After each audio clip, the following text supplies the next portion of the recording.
Assalamualaikum warahmatullahi wabarakatuh. Untuk memenuhi tugas kepegawaian dari Ibu Erma, kami dari kelas 12 OTKP 1 kelompok 3 akan memenuhi tugas kepegawaian tentang prosedur pemanggilan, pemeriksaan, penjatuhan penyampaian keputusan hukuman disiplin PNS dan upaya administrasi.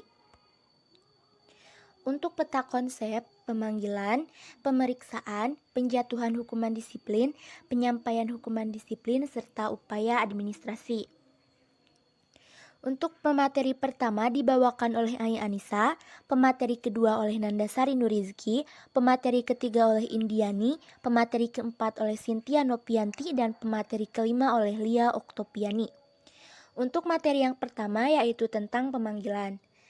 Sebelum pemanggilan, harus mengumpulkan alat bukti awal seperti yang pertama, dokumen-dokumen, dan yang kedua, keterangan atau persyaratan. Yang kedua yaitu panggilan tertulis. Yang pertama dilakukan paling lambat 7 hari. Jadi, pemanggilan dilakukan paling lambat 7 hari kerja sebelum tanggal pemeriksaan. Yang kedua, dilakukan panggilan kedua. Jadi, apabila tidak hadir pada pemanggilan pertama, maka dilakukan pemanggilan kedua paling lambat 7 hari kerja sejak tanggal seharusnya yang bersangkutan diperiksa pada pemanggilan pertama. Yang ketiga yaitu penentuan tanggal pemeriksaan. Jadi, penentuan tanggal pemeriksaan dalam surat pemanggilan pertama dan atau kedua harus memperhatikan waktu yang diperlukan untuk menyampaikan dan diterimanya surat panggilan. Dengan catatan, yang pertama, surat panggilan pertama dan pemanggilan kedua minimal dibuat rangkap 3, 2 aslinya disimpan oleh atasannya langsung, dan 1 aslinya disampaikan kepada PNS yang bersangkutan. Untuk yang kedua yaitu tanda terima surat panggilan apabila disampaikan langsung kepada PNS yang bersangkutan dibuat dalam rangkap 3, 2 rangkap asli disimpan oleh atasannya langsung, dan 1 rangkap untuk PNS yang dipanggil. Yang ketiga yaitu apabila surat panggilan disampaikan melalui pos, maka tanda terima asli yang telah diberi cap pos disimpan oleh atasannya langsung. Yang selanjutnya yaitu terperiksa tidak hadir. Jadi, jika terperiksa tidak hadir, walau telah dipanggil 2 kali, maka yang pertama yaitu menjatuhkan sanksi. Atasannya langsung segera menjatuhkan sanksi pelanggaran disiplin tersebut berdasarkan alat bukti dan keterangan yang ada, tanpa dilakukan pemeriksaan apabila penjatuhan sanksi tersebut merupakan kewenangannya.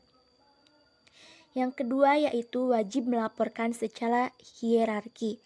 Jadi atasan harus langsung melaporkan secara hierarki kepada pejabat yang lebih tinggi atau yang lebih berwenang, disertai dengan 1. Surat keterangan bahwa PNS yang dipanggil tidak datang memenuhi panggilan untuk diperiksa. Yang kedua, surat panggilan pertama dan kedua harus asli. Yang ketiga, surat tanda terima panggilan harus asli. Yang keempat, alat bukti dan keterangan yang ada harus asli atau disahkan. Yang kelima yaitu hasil analisa dan pertimbangan hukum. Yang keenam yaitu dokumen pendukung lainnya yang bukan merupakan alat bukti. Untuk yang ketiga yaitu menjatuhkan sanksi berdasarkan bukti.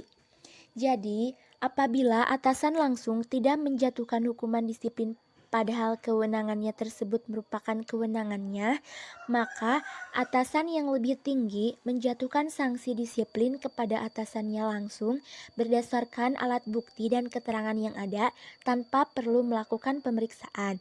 Sanksi yang diberikan sama dengan saksi yang diberikan kepada PNS yang melakukan pelanggaran disiplin tersebut. Untuk materi yang kedua yaitu pemeriksaan dasar pelanggaran, yaitu pemeriksaan pada dasarnya untuk semua tindak pelanggaran disiplin dilakukan oleh atasan langsung. Yang kedua, pemeriksaan mempelajari alat bukti. Untuk pelanggaran disiplin tingkat sedang atau berat dapat dibentuk tim pemeriksa oleh Kepala Perpurnas berdasarkan usul pimpinan unit kerja yang bersangkutan. Yang ketiga, dibentuk tim pemeriksa. Sebelum melakukan pemeriksaan, atasan langsung atau tim pemeriksa mempelajari alat-alat bukti dan keterangan yang ada serta data pendukung lainnya. Yang keempat, dilakukan di ruangan tertutup. Pemeriksaan dilakukan di ruangan tertutup dengan dihadiri oleh atasan langsung atau tim pemeriksa dan PNS yang diperiksa. Yang kelima, pelaksanaan pemeriksaan. Pelaksanaan pemeriksaan. 1.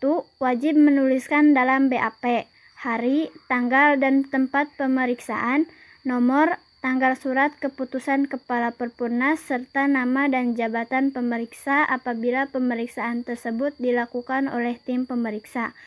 Yang kedua, wajib menanyakan identitas seperti nama lengkap, NIP, tempat tanggal lahir, pangkat atau golongan, jabatan, dan unit kerja. Yang ketiga, wajib mengajukan pertanyaan pembuka, dan pertanyaan penutup. Yang keempat, harus mengajukan pertanyaan pokok. Yang kelima, harus mengungkapkan secara utuh mengenai waktu dan tempat terjadinya pelanggaran, latar belakang terjadinya pelanggaran, motif pendorong terjadinya pelanggaran, akibat atau dampak yang ditimbulkan, rumusan atau pasal peraturan yang dilanggar. Yang keenam, terperiksa tidak mau menjawab pertanyaan, maka hal itu dianggap mengakui perbuatan yang dituduhkan. Yang ketujuh, apabila terperiksa mempersulit pemeriksaan, maka hal ini wajib dilaporkan atau dibuatkan surat keterangan mempersulit pemeriksaan oleh pemeriksa kepada pejabat yang berwenang menghukum. Yang kedelapan, apabila menurut terperiksa isi bab tidak sesuai dengan apa yang ia ucapkan, maka hal itu diberitahukan kepada pemeriksa dan pemeriksaan wajib memperbaikinya sepanjang sesuai dengan data, catatan, rekaman ketika dilaksanakan pemeriksaan. Yang kesembilan, sebelum BAP ditandatangani, isi BAP harus terlebih dahulu dibacakan di hadapan pemeriksa. Yang kesepuluh, BAP harus ditandatangani oleh terperiksa dan pemeriksa. Yang kesebelas, apabila terperiksa menolak menandatangani BAP, maka BAP harus menandatangani oleh pemeriksa dan penolakan tersebut dicatat dalam BAP. Yang ke-12, penolakan terperiksa dan menandatangani BAP tidak mengurangi nilai BAP sebagai bahan untuk menjatuhkan hukuman disiplin. Yang ke-13, PNS yang diperiksa berhak mendapatkan fotokopi BAP. Yang ke-14, apabila diperlukan untuk mendapatkan keterangan yang lebih lengkap dan upaya menjamin objektivitas dalam pemeriksaan, pemeriksa dapat meminta keterangan dari orang lain secara tertulis dalam bentuk surat pernyataan atau surat keterangan dari orang yang diminta keterangan, atau dalam BAP untuk meminta keterangan. Yang ke-15, untuk memperlancar pemeriksaan, PNS yang diduga melakukan pelanggaran disiplin dan kemungkinan akan dijatuhi hukuman disiplin tingkat berat, dapat dibebaskan sementara dari tugas jabatannya oleh atasan langsung, sejak yang bersangkutan diperiksa sampai dengan ditetapkannya keputusan hukuman disiplin. Yang ke-16, PNS yang dibebaskan sementara dari tugas jabatannya tetap masuk kerja dan diberikan hak-hak kepegawaiannya, gaji dan tunjangan jabatan sesuai dengan peraturan undang-undangan. Yang ke-17, untuk menghindari kekosongan jabatan, atasan langsung dapat menunjukkan pelaksana harian untuk melaksanakan tugas-tugas dari pejabat yang dibebaskan sementara dari tugas-tugas jabatan tersebut. Penjatuhan hukuman disiplin. Yang pertama yaitu tujuan penjatuhan hukuman disiplin. Tujuan penjatuhan hukuman disiplin pada prinsipnya bersifat pembinaan, yaitu untuk memperbaiki dan mendidik PNS yang melakukan pelanggaran disiplin agar yang bersangkutan mempunyai sikap menyesal dan berusaha tidak mengulangi serta memperbaiki diri pada masa yang akan datang, dan juga untuk menimbulkan efek jera bagi PNS yang lain. Yang kedua yaitu pembuatan analisis dan pertimbangan hukum. Poin pertama, hasil pemeriksaan diolah dan dianalisa oleh atasan langsung untuk bahan pertimbangan hukum dalam menentukan A. Jenis dan pelanggaran yang dilakukan, B. Ketentuan pasal dan ayat peraturan yang dilanggar, C. Motif yang mendorong pelanggaran, D. Dampak yang ditimbulkan, E. Tingkat dan jenis hukuman disiplin yang akan dijatuhkan, F. Pejabat yang berwenang menghukum, G. Tindak lanjut yang akan dilakukan. Yang ketiga yaitu format analisa dan pertimbangan hukum. Di dalam format analisa dan pertimbangan hukum, terdapat identitas PNS yang melanggar disiplin, permasalahan, pembahasan, analisa, dan yang terakhir kesimpulan dan saran.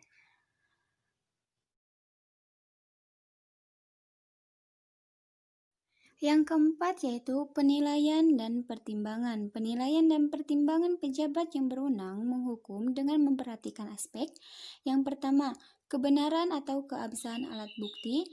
Kedua, kelengkapan dan keabsahan bahan pendukung non-alat bukti.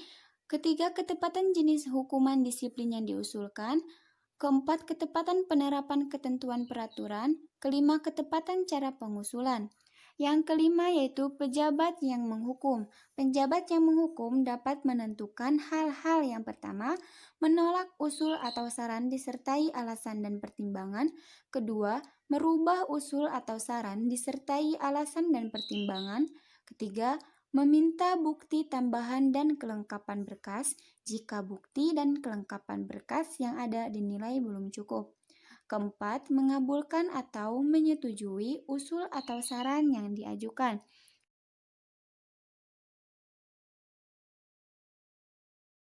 Yang keenam yaitu berdasarkan hasil analisis. Apabila berdasarkan hasil analisis dan pertimbangan hukum, hukuman disiplin yang akan dijatuhkan merupakan wewenang atasan langsung, maka atasan langsung segera menjatuhkan hukuman disiplin kepada PNS yang bersangkutan. Yang ketujuh yaitu penjatuhan hukuman disiplin. Apabila penjatuhan hukuman disiplin merupakan kewenangan pejabat yang lebih tinggi, maka yang pertama, atasan langsung membuat surat laporan kewenangan penjatuhan hukuman kepada pejabat yang lebih tinggi disertai dengan A. BAP, B. Bukti-bukti pelanggaran disiplin, C. Hasil analisis dan pertimbangan hukum, D. Bahan-bahan lain yang diperlukan. Kedua, apabila penjatuhan hukuman disiplin merupakan kewenangan pejabat yang lebih tinggi tingkat kementerian, maka usul penjatuhan hukuman disiplin ditandatangani oleh pimpinan unit kerja yang bersangkutan dengan disertai A. BAP, B. Surat panggilan, C. Bukti-bukti pelanggaran disiplin, D. Hasil analisis dan pertimbangan hukum, E. Kelengkapan berkas yang bukan merupakan alat bukti. Kedelapan yaitu penetapan hukuman disiplin. Poin yang pertama, apabila usul hukuman disiplin disetujui, maka pejabat yang berwenang menghukum segera menetapkan keputusan penjatuhan hukuman disiplin dalam batas kewenangannya. Kedua, apabila usul hukuman disiplin diubah, pejabat yang berwenang menghukum menerima usul dapat A. Menetapkan sendiri keputusan penjatuhan hukuman disiplin, B. Mengembalikan berkas dan menginstruksikan kepada pejabat bawahannya, C. Mengajukan usul kepada pejabat yang berwenang menghukum.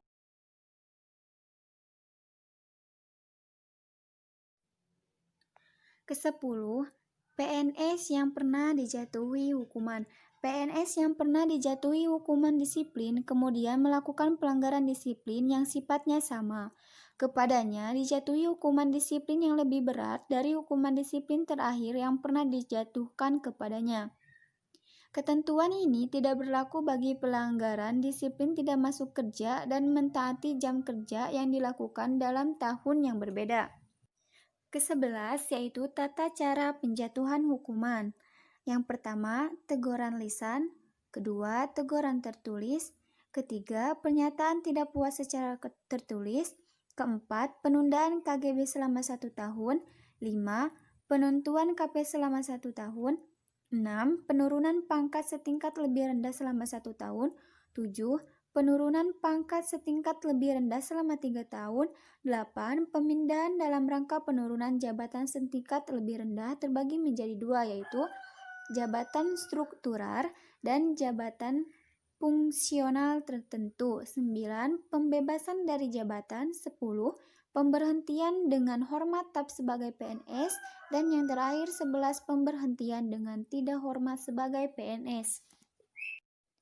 Penyampaian hukuman disiplin. 1. Penyampaian dilakukan sendiri oleh pejabat. Pada prinsipnya penyampaian dilakukan sendiri oleh pejabat yang berwenang menghukum. 2. Dipanggil secara tertulis. Dipanggil secara tertulis untuk hadir menerima keputusan hukuman disiplin. Yang ketiga, disampaikan secara tertutup. Disampaikan secara tertutup oleh pejabat yang berwenang atau pejabat lain yang ditunjuk kepada PNS yang bersangkutan. Yang keempat, pangkatnya tidak boleh lebih rendah. Pejabat lain yang ditunjuk untuk menyampaikan keputusan tersebut, pangkatnya tidak boleh lebih rendah dari PNS yang bersangkutan. 5. Dilakukan paling lambat 14 hari. Penyampaian keputusan dilakukan paling lambat 14 hari kerja sejak keputusan ditetapkan. Yang terakhir, hukuman dikirim kepada PNS yang bersangkutan.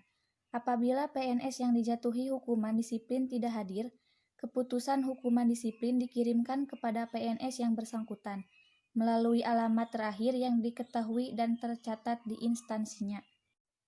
Upaya administrasi. Pasal 75. Pasal 75 Undang-Undang Administrasi Pemerintahan. 1. Warga masyarakat yang dirugikan terhadap keputusan atau tindakan dapat mengajukan upaya administratif kepada pejabat pemerintah atau atasan pejabat yang menetapkan dan melakukan keputusan atau tindakan. 2. Upaya administratif sebagaimana dimaksud pada ayat 1 terdiri atas A. Keberatan, B. Banding. 3. Upaya administratif sebagaimana dimaksud pada ayat 2 tidak menunda pelaksanaan keputusan atau tindakan kecuali A. Ditentukan lain dalam undang-undang, B. Menimbulkan kerugian yang lebih besar. 4. Badan atau pejabat pemerintah wajib segera menyelesaikan upaya administratif yang berpotensi membebani keuangan negara. Yang kelima, pengajuan upaya administratif tidak dibebani biaya. Pasal 76. Pasal 76 Undang-Undang Administrasi Pemerintahan. 1. Badan atau pejabat pemerintah berwenang menyelesaikan keberatan atas keputusan dan tindakan yang ditetapkan atau dilakukan yang diajukan oleh warga masyarakat. Yang kedua, dalam hal warga masyarakat tidak menerima atas penyelesaian keberatan oleh badan atau pejabat pemerintah, sebagaimana dimaksud pada ayat 1, warga masyarakat dapat mengajukan banding kepada atasan pejabat. Yang ketiga, dalam hal warga masyarakat tidak menerima atas penyelesaian banding oleh atasan pejabat, warga masyarakat dapat mengajukan gugatan kepada pengadilan. Yang keempat, penyelesaian upaya administratif sebagaimana dimaksud dalam pasal 75 ayat 2 berkaitan dengan atau tanpa disertai tuntutan ganti rugi dan tuntutan administratif. Yang selanjutnya pasal 77 Undang-Undang Administrasi Pemerintah. 1. Keputusan dapat diajukan keberatan dalam waktu paling lama 21 hari kerja sejak diumumkannya keputusan tersebut oleh badan atau penjabat pemerintah. 2. Keberatan sebagaimana dimaksud pada ayat 1 diajukan secara tertulis kepada badan atau pejabat pemerintah yang menetapkan keputusan. 3. Dalam hal keberatan sebagaimana dimaksud pada ayat 1 diterima badan dan penjabat pemerintah wajib menetapkan keputusan sesuai permohonan keberatan. 4. Badan atau penjabat pemerintah menyelesaikan keberatan paling lama 10 hari kerja. 5. Dalam hal badan atau pejabat pemerintah tidak menyelesaikan keberatan dalam jangka waktu sebagaimana dimaksud pada ayat 4, keberatan dianggap dikabulkan. 6. Keberatan yang dianggap dikabulkan ditindaklanjuti dengan penetapan keputusan sesuai dengan permohonan keberatan oleh badan dan atau penjabat pemerintah. 7. Badan dan atau penjabat pemerintah wajib menetapkan keputusan sesuai dengan permohonan paling lama 5 hari kerja setelah berakhirnya tenggangan waktu sebagaimana dimaksud pada ayat 4.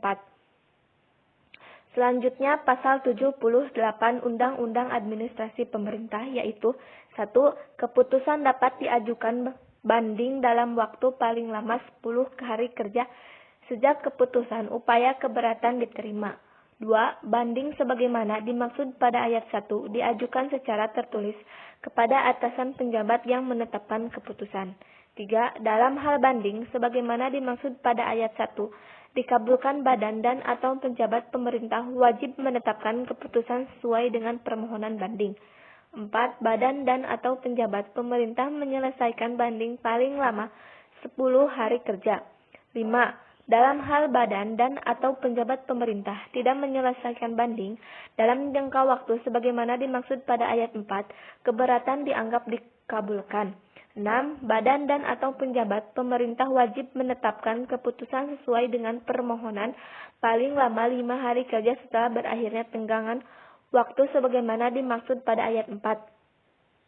Selanjutnya pasal 53 Undang-Undang Administrasi Pemerintah yaitu 1. Batas waktu kewajiban untuk menetapkan dan atau melakukan keputusan dan atau tindakan sesuai dengan ketentuan peraturan perundang-undangan. 2. Jika ketentuan peraturan perundang-undangan tidak menentukan batas waktu kewajiban sebagaimana dimaksud pada ayat 1, maka badan dan atau penjabat pemerintah wajib menetapkan dan atau melakukan keputusan dan atau tindakan dalam waktu paling lama 10 hari kerja setelah permohonan diterima secara lengkap oleh badan dan atau penjabat pemerintah.